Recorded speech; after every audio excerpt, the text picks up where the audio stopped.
Yo guys, it's me Merlun, back at it again, making straight bangers, and welcome back to Explore Roblox. In this series, my aim is to show you what a Roblox game has to offer. And in this video, I will be showcasing BlockTales, because Paper Mario the Thousand Year Door came out a few months ago, so there's no better time than to do it now. So let's get to RPGing! If I had to explain what kind of game this would be, then I would say it's Paper Mario combined with the Mother series, as you can clearly see all of the inspiration, and it's really just fantastic. This was made by people who really care about these games, and it shows. Of course, it cannot include any of the things I previously just talked about, so they had to make it a little bit more original, so it doesn't get taken down by Nintendo, because they have a habit of doing that now. Anyway, the basics. When you're in the overworld, the movement is pretty much the same as the normal Roblox movement. So WASD to move and spacebar to jump. There are also special moves you can perform whilst in the overworld, a la Paper Mario. These special moves can be obtained by just playing through the game, so there is a sense of progression. But the overworld isn't the only thing in this game, as you can also battle enemies. You'd find that out the hard way if you said "how about I kill you" to tutorial Terry. When you are in a battle, there's a few things you can do: attack, use items, and strategies. When you start out, you can only use the ball as your main source of damage. When using this, you can perform a combo move, which you can do by pressing spacebar at the right time. Items can be used in the overworld and also mid-battle. These could be buffing, healing, or attacking items. Strategies are moves you can perform, like defending for a turn or running from a battle. Whilst the enemy is attacking, you can also super guard, which the better you time it, the better off you are.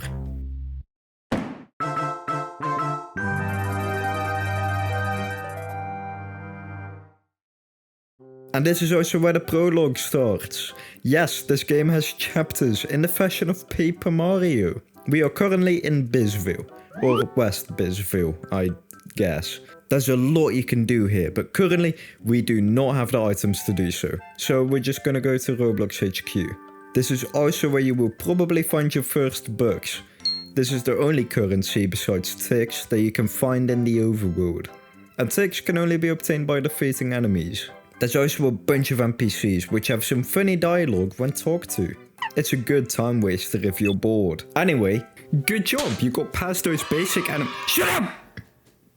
Shut up, Jesus! Okay, anyway, now let's get to a little bit more of a difficult fight, which is the red and blue noob fight, which I'm 99% sure that this is supposed to be a reference to the red and blue Goomba fight in the first Paper Mario game. I mean, just look at this, come on. After this fight, you talk to the very much alive Shedlatsky, telling you that Builderman got kidnapped, and that someone is trying to find all of the sword fight on the hide swords. This is also where you get your second weapon, the sword, which can not only be used in battle, but also in the overworld. You will be using the sword a lot in this game. Alright, moving on. Your next objective is getting educated on how to use cards by tutorial Terry. Oh, right, cards. Cards are basically buffs that you can either buy with bucks or find throughout the game. Every good card also has its fair share of negatives, so you really have to think about what you are going to be using and what you're not going to be using. Cards also use build points, aka BP. Every card except for visual and game mode changing cards use BP. You only have a limited amount of BP that you can use. For example, if I were to equip this power stab, I now have 2 BP left. But if I were to unequip it, I would get that 1 BP that card uses back. Anyway, now that you got educated on what cards do, we can now go to the caves. Well, before you get to the caves, you have to walk a little while, but eventually you'll get there. But something even better is that when you are going to the caves, there's this fisherman and his buddy, where you can buy worms and invest into fish. And you can sell those fish for loads of money! This is a journey into money. Loads of money.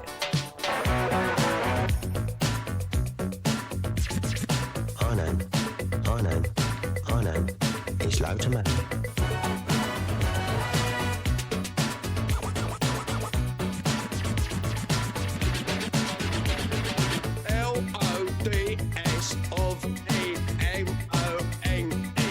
say spell? I don't know, because I am illiterate. Boo! You suck! Anyway, let's go to the caves. Oh, yeah, right. This is the second boss of this chapter, the Noobador. This fight can be quite challenging if you don't know what you're doing, but the red and blue noobs die pretty quickly, so you won't have to watch out for them. The Noobador, on the other hand, does have a fair share of HP and can quickly pummel you, so be sure to have some healing items on you. After this fight, you can now access the caves. The caves aren't too challenging, but those damn hedgehogs, they are annoying. Really annoying. This is also where you talk to Tutorial Terry. Again, explaining how to use the bow to grab items that are out of reach. You'll be using this more than you'd think you would. There's also the card Line Bounce that you can get in this area. It is really good, so I recommend grabbing it. Oh well, the cave is now more icy than it was before. I hope that won't change the enemy pool. Once you get to the end of the cave, there's another boss fight, this time against the Supreme Ant.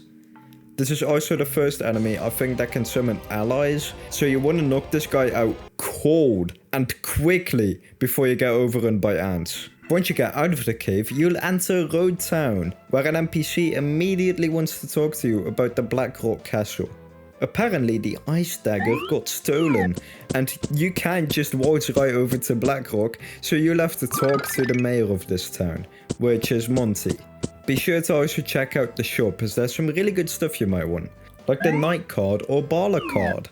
Both of these disable their counterpart, so that means you can run different types of setups, like a Knight which gets a +1 damage buff, but cannot hit flying.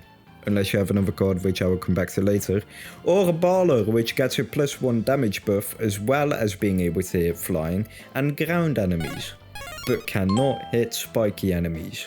Once you get to Mayor Monty's house, you get your adventurer's ID. Give me a second. Yeah, he does that sometimes. This is also where you hear from Monty that his accountant hasn't come back yet and that you gotta help us. Before you venture out into the mountains, be sure to have all the healing items you need, as the enemies here can be quite the nuisance. You have to travel a bit, but once you drop the bridge by using your sword on this lever or lever right here, you can get to the Blackrock castle. But the drawbridge isn't open. Okay, so plan B. This is how we're gonna do it.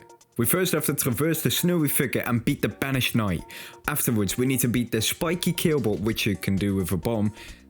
That's not how I did it though. Afterwards, we enter this foggy area and find our main objective, Jim. Next to Jim is one of our new weapons, Dynamite. This, like all of your other weapons, can be used in the overworld. Now you could save the accountant, but I'd rather just... yeah. Now, hear me out, this might be really messed up, but you do get a badge at the end of the chapter. So it's worth it.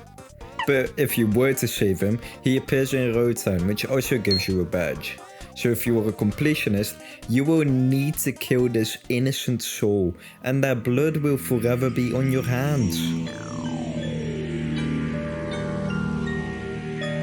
Anyway, you want to be prepared for this area, as there will be a lot of knights which can deal a good amount of damage.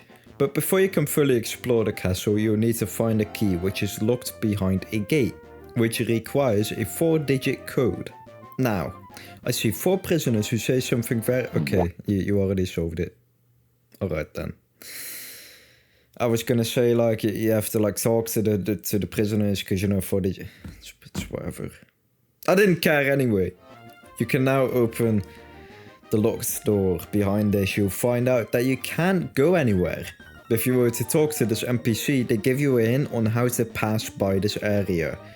Beyond this, it's just using your current knowledge of the game to get to the next areas, which is this staircase. Well, it isn't, but I just wanted to point out how cool it is. But something that isn't very cool is this next mini-boss, which will probably kill you at least once. aka the sentient statue.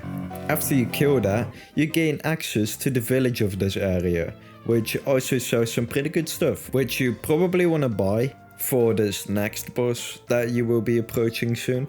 But before that, where the hell do I go? I mean, there's this inconspicuous crack in the glass. After that, you can jump by 4 knights. Just kidding, they just build a barricade so you can't go any further. And in retaliation, you drop an entire fucking chandelier on them. After you get the red key at the blacksmith, you can enter the kitchen, which hosts the kitchen wizard.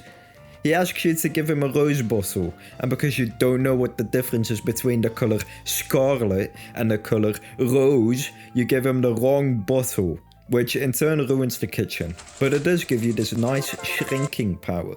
And of course Terry comes along to explain what it does, because, you know, that's like his entire thing. Also, Terry beat up the wizard. Anyway, now that you can shrink in size, you can get the yellow key, which opens the big door. Inside of this area, there's a ton of rich people. I would say that, like most rich people, they're total douchebags, but it's only just like 2 of them. But most of them warn you about the king, and that he's going to freeze you. Which, I mean, that's fair. You did kind of break into his castle and broke a ton of property while doing so. Also, before you fight him, you probably want to get yourself some healing and buffing items, since this guy does not play around at all. I mean, I just used glue and a pie, and I killed him in 3 turns. But it's supposed to be suspenseful, so try to not do that. Also, after you beat him, he literally dies. Like, he doesn't get knocked out or anything. He actually just dies. You literally watch him turn into bones right in front of you. Anyway, you got your first sword energy. The Ice Dagger can be used mid-battle, which heals you for 4 HP and replenishes 4 SP. And gives you 2 defense. They got rid of that. Okay, well, now it just heals and gives you SP. No defense anymore. I don't know why they changed it, probably because it was way too overpowered.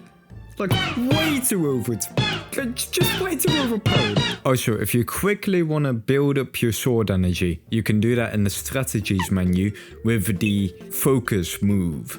But this does use 1 turn, so use it wisely. Anyway, I left out so many things out of this video. I did this mostly on purpose, so you could find these things on your own. And I really encourage you to play this game, as it really is one of the best games on this platform. And not to mention, there's currently 2 other chapters out that I haven't even touched on in this video. And there's gonna be another one soon, apparently. So, wait, I'm forgetting something. Before I go, I'd like to give a shout out to my 3 new subscribers. Don Camedia, I hope that I pronounced that correctly, Orca Roblox Gaming, and Lo Chinny. Thank you for subscribing, and I'll see you guys in the next video. See ya!